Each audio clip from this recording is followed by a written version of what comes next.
Have you ever noticed that even in the moments that should be most intense in your life, you feel as if you're watching everything through a screen, as if there were an invisible barrier between you and your own emotions? Maybe you've noticed this during a hug that should have been comforting but felt mechanical, or during an important personal achievement when you expected to feel intense joy but experienced only a vague and fleeting satisfaction.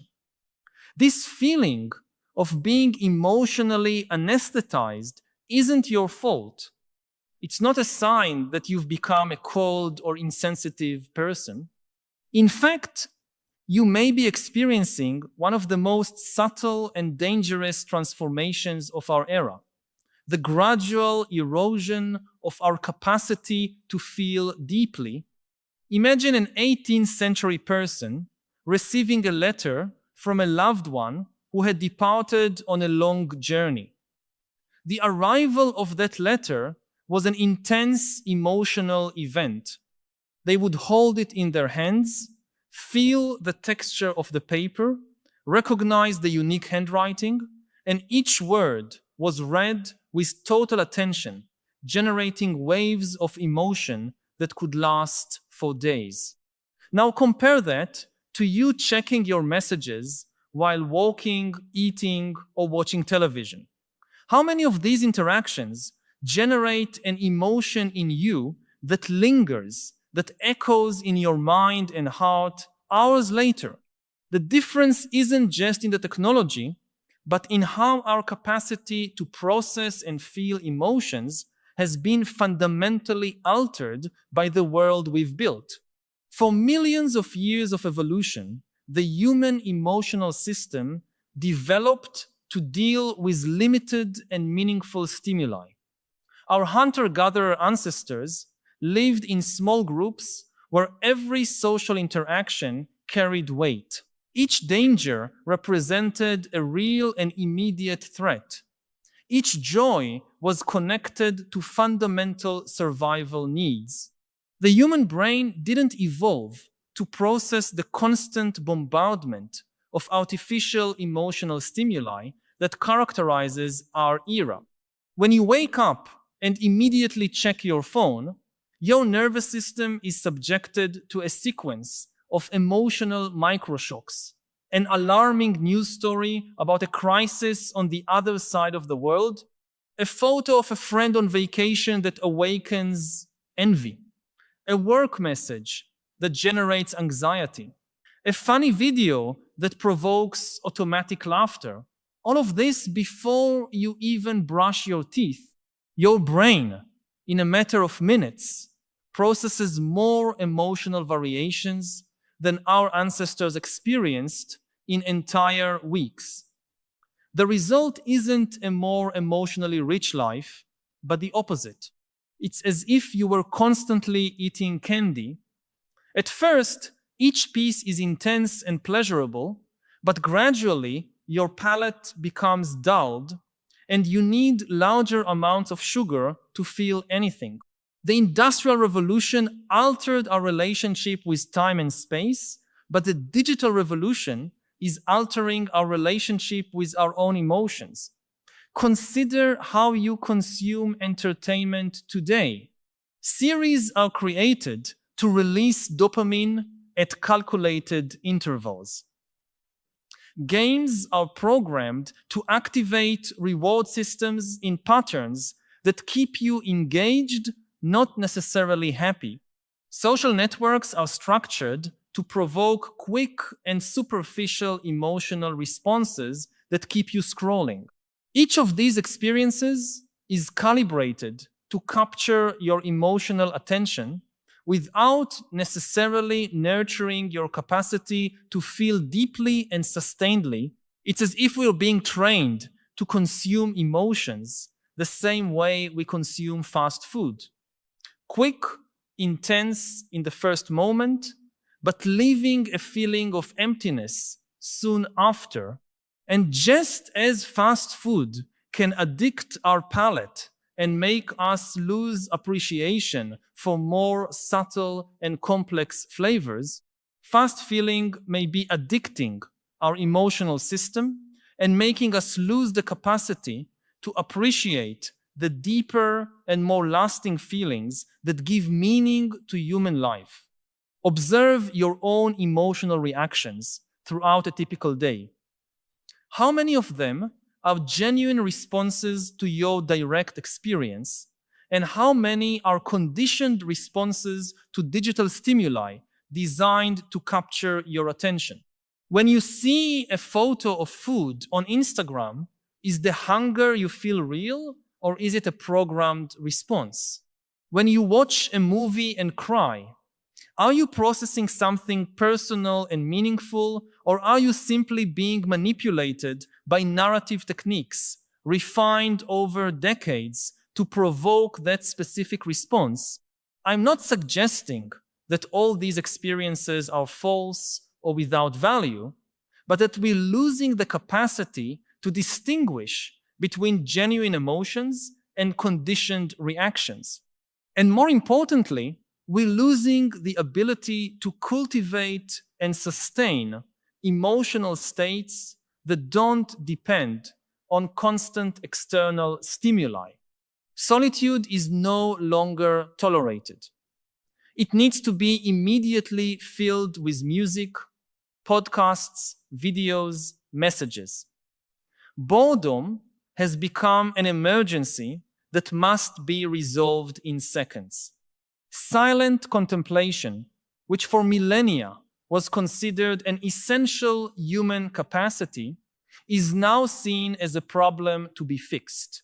But perhaps the most disturbing aspect of this transformation is how it's altering our capacity to form deep emotional connections with other people. Love, friendship, compassion, all these complex emotions require time, sustained attention, and genuine presence to develop. They cannot be consumed quickly or experienced in doses of dopamine lasting a few seconds. When you're with someone you love, but part of your mind is anticipating the next notification from your phone, you're not really present to experience love completely. When you try to comfort a friend in difficulty, but feel impatient because the conversation is extending beyond what you consider normal, perhaps you're experiencing how your capacity to sustain complex emotions has been compromised. Deep human relationships are like symphonies. They unfold slowly with varied movements, meaningful silences, and crescendos that only make sense in the context of the complete work. But we're being trained to prefer electronic music with constant and predictable beats. The irony is that we live in the era with the greatest access to information about emotions and mental health in human history. We have meditation apps, online therapy, thousands of books on emotional intelligence, and yet rates of anxiety, depression, and feelings of existential emptiness continue to rise. This suggests that the problem isn't lack of knowledge about emotions, but something more fundamental is happening with our basic capacity to feel. It's as if we were trying to solve a malnutrition problem by reading about vitamins while continuing to eat only processed food.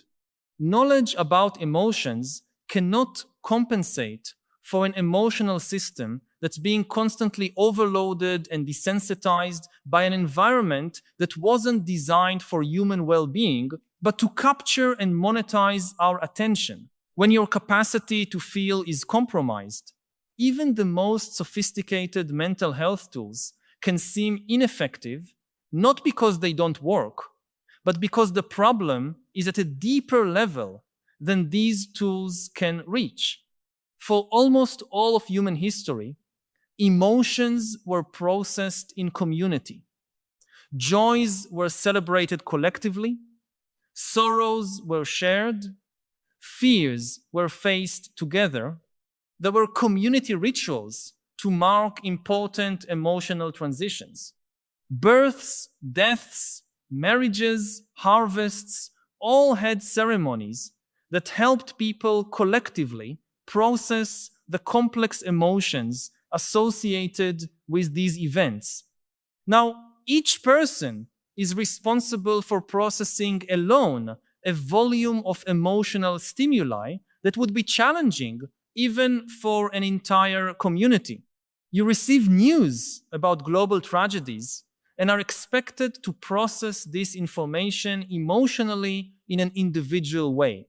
You see hundreds of edited and filtered versions of other people's lives on social networks and must find a personal way to deal with the comparisons and insecurities this generates. You face professional pressures in an increasingly competitive job market and must individually develop the emotional resilience necessary to thrive in this environment. And all this while maintaining the appearance that you're handling everything well, because admitting emotional difficulties is often seen as a sign of weakness or personal failure. I want to pause for a moment to ask you directly, when was the last time you felt an emotion that persisted naturally in you for hours or days without you trying to modify it, distract from it, or medicate it? When was the last time you allowed yourself to feel complete sadness without immediately seeking something to cheer yourself up, or pure joy without worrying about capturing the moment or comparing it to other experiences? I know it may be difficult to even remember moments like this. Many of us have developed such a habituated relationship with constant regulation of our emotions through external stimuli that we've lost touch with what it's like to allow a feeling to simply exist and transform naturally. But your capacity to feel deeply is still there. It may be numbed, buried under layers of distraction and conditioning, but it hasn't disappeared. If this questioning resonates with you, share in the comments, I feel I've lost touch with my emotions, when your honesty can help other people who are living this same disconnection to realize they are not alone in this experience. Technology isn't inherently the problem.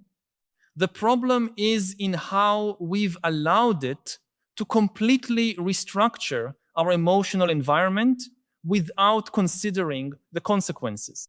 During the Industrial Revolution, it took decades to realize that factories were polluting the air and water. Now we know we need environmental regulations to protect our physical ecosystem. We're at a similar moment regarding our emotional ecosystem.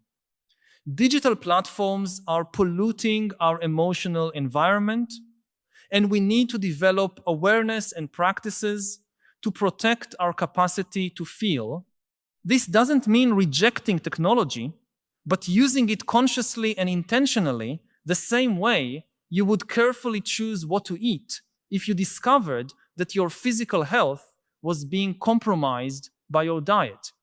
You can begin to observe which digital content truly nourishes your emotional life and which only stimulates reward systems without adding real value.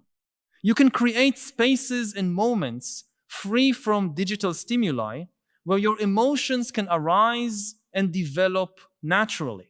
You can practice genuine presence in your interactions with other people, resisting the impulse to divide your attention between the person in front of you and your device.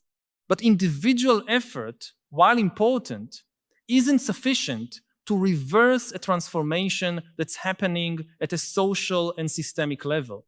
Just as industrial pollution required regulatory changes and not just conscious individual choices, Digital emotional pollution may also require broader changes in how we design and regulate our technologies. Imagine if digital platforms were designed to promote emotional well-being instead of maximizing screen time. Imagine if algorithms were programmed to recognize when you're emotionally overloaded and suggested a break instead of more stimulating content.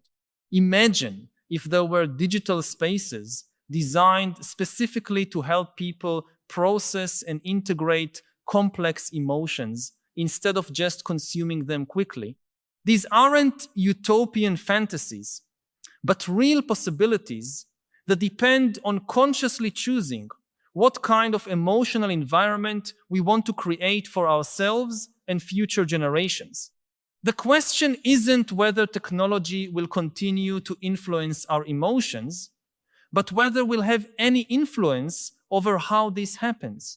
Recovering our capacity to feel deeply may be one of the most important challenges we face as a species. Our emotions aren't just personal experiences. They're the foundation of empathy, compassion, art, human connection, and the ability to make wise decisions about complex issues. A society of emotionally numbed people is a society incapable of responding adequately to crises that require not just rational analysis, but also emotional wisdom. The greatest issues we face as humanity, from climate change to social inequality, require not just technical solutions, but also the capacity to feel deeply the urgency and importance of these issues. If we continue losing our capacity to process complex and sustained emotions, we'll also lose our capacity to respond to challenges that threaten our collective future. Because in the end, it's our emotions that motivate us to act not just for our own benefit, but for the benefit of others and future generations. The good news is that the neuroplasticity of the human brain means that changes in our emotional capacity are reversible. Just as a musician who hasn't practiced for years can recover their skill with dedicated training, your capacity to feel deeply can be recovered through conscious practice. This may include regular periods of silence and contemplation, engagement with art and literature that require slow and complex emotional processing, cultivation of relationships that allow real vulnerability and intimacy, and creation of personal rituals that mark and honor important emotional transitions in your life. It may also include developing tolerance for uncomfortable emotions without the need to escape them immediately through distractions. Like an athlete who gradually trains their physical endurance, you can train your emotional endurance, your capacity to remain present with intense feelings until they transform naturally.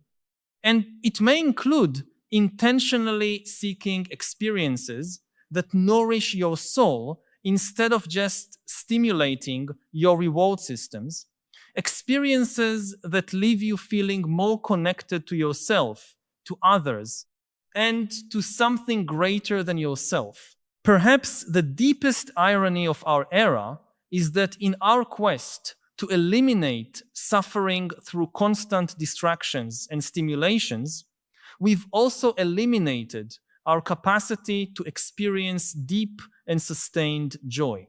Because the capacity to feel cannot be selective, you cannot numb only the difficult emotions without also numbing your capacity to feel love, wonder, gratitude, and all the other emotions that make life worth living. When you recover your capacity to be present with sadness, you also recover your capacity to be present with joy. When you develop tolerance for anxiety, you also develop capacity for excitement and positive anticipation. When you stop fleeing from boredom, you discover that in the space of boredom exists potential for creativity, insight, and deep connection with yourself.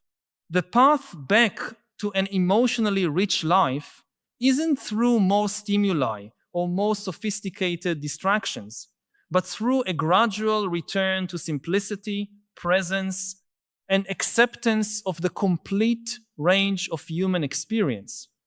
It's a return to recognizing that feeling deeply, even when it's uncomfortable, is what makes us human in the most fundamental way. If these reflections have touched on something you've been feeling, but perhaps haven't found words to express, know that you're not alone. The journey to recover our capacity to feel deeply is one of the most important issues of our time, and each person who commits to this recovery is contributing to a future where technology serves human flourishing instead of compromising it.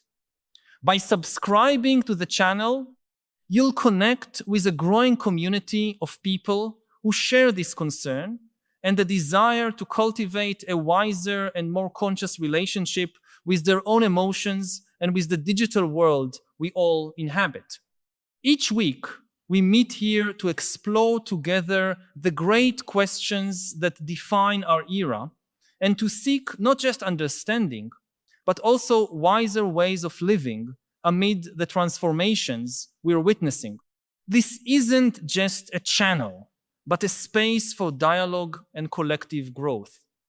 Join us on this continuous journey. Subscribe so we can continue this essential conversation about how to live with more authenticity and emotional depth in a world that often encourages us to remain on the surface of our own experiences.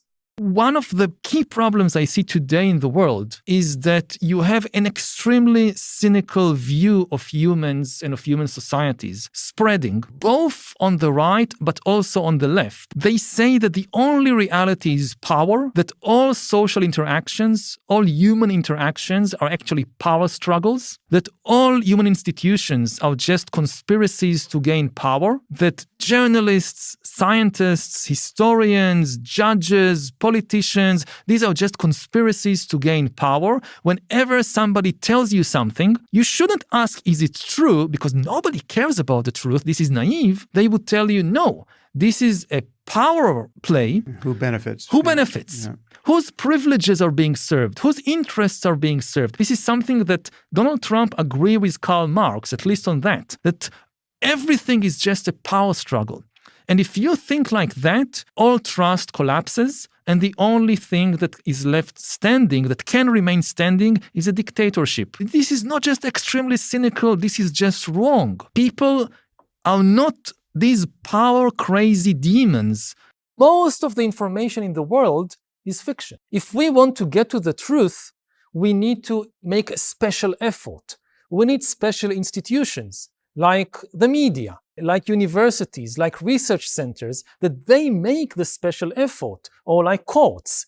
In a court of law, it takes a lot of time and effort and energy to get to the truth.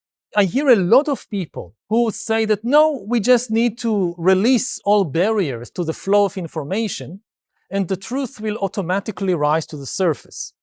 Exactly the opposite happens. If you just flood the world with information, the truth will sink to the bottom under all this ocean of fantasy and fiction and lies. How do you see the future for humans? That's a big question. We don't know. Nobody has any idea how the world would look like in 50 years or even 20 years, because it depends on our decision. One of the biggest dangers is that our own creations will get out of our control and will enslave or annihilate us. The very term AI, people think of it as an acronym for artificial intelligence, but with each passing year, AI is becoming less and less artificial. By artificial, we mean something that we design and control. Yes, we write the code, but it's the first technology in history that can create new ideas by itself. So it's not really a tool, it's more like an agent. And just imagine the situation in